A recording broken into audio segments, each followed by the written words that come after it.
নমস্কাৰ বন্ধু বান্ধৱীসকল সকলোকে মোৰ চেনেললৈ স্বাগতম জনাইছো আৰু পবিত্ৰ দীপাৱলীৰ শুভেচ্ছা জ্ঞাপন কৰিছো। আপোনালোকে দীপাৱলীৰ দিনাখনত ভুলতো নকৰিব এনে কিছুমান কাম যিবোৰ কাম কৰিলে লক্ষ্মীয়ে ৰুষ্ট হয়। কি ধৰণৰ কাম হ'ব পাৰে সেই বিষয়ে আজি আপোনালোকক মই জনাম। গতিকে ভিডিঅ'টো শেষলৈকে চাব, লাইক কৰিব, কমেন্ট কৰিব, শ্বেয়াৰ কৰিব আৰু যদি নতুন কোনোবা আছে তেতিয়াহলে সাবস্ক্ৰাইব কৰি দিব।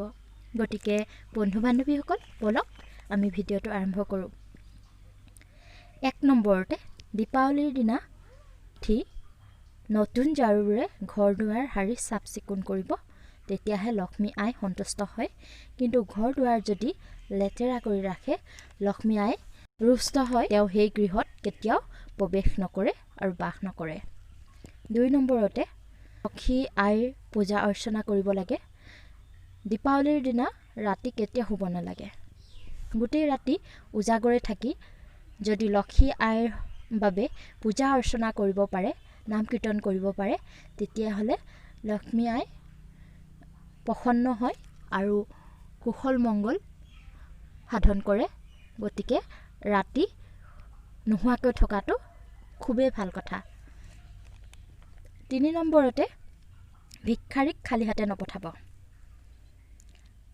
দীপাৱলীৰ নিশা বা দিনত যদি কোনোবা ভিক্ষাৰী আহে খালী ঘূৰাই কেতিয়াও নপঠিয়াব, কাৰণ বিশ্বাস কৰা হয় দীপাৱলীৰ দিনা মা লক্ষ্মীয়ে ভিক্ষাৰী বেশেৰে ভক্তসকলক পৰীক্ষা কৰিবলৈ আহে। গতিকে সেইদিনাখন খালী হাতে নপঠিয়াব। 4 নম্বৰতে দীপাৱলীৰ দিনা পূজাত তুলসী আগ নবঢ়াব।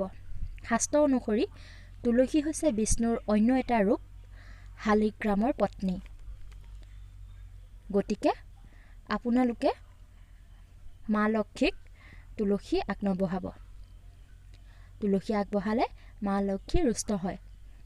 5 নম্বৰতে দীপাৱলীৰ দিনা কাকো অনাদৰ নকৰিব।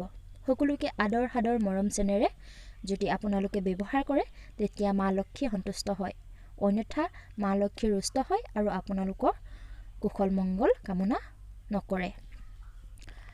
6 নম্বৰতে দীপাৱলীৰ দিনা ভুলতো দেৰিলৈকে নুশুব।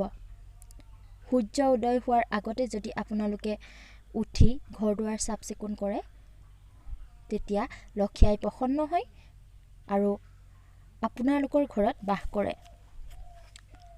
7 নম্বৰতে দীপাৱলীৰ দিনা সন্ধিয়া কেতিয়াও নুশুব।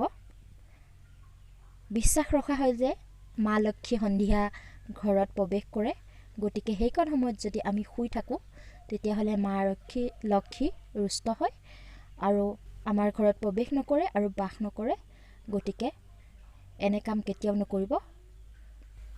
গতিকে বন্ধু বান্ধৱীসকল আপোনালোকে কাতি মাহৰ অমাৱস্যা দিনা ৰাতি খুব ধুমধামেৰে দেৱালী পালন কৰক, উদযাপন কৰক।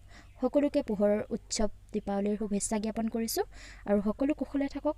তেতিয়াহ'লে মই আজিলৈ বিদায় লৈছোঁ, আকৌ আহিম অন্য এটা ভিডিঅ'লৈ। তেতিয়ালৈকে ধন্যবাদেৰে বাই বাই।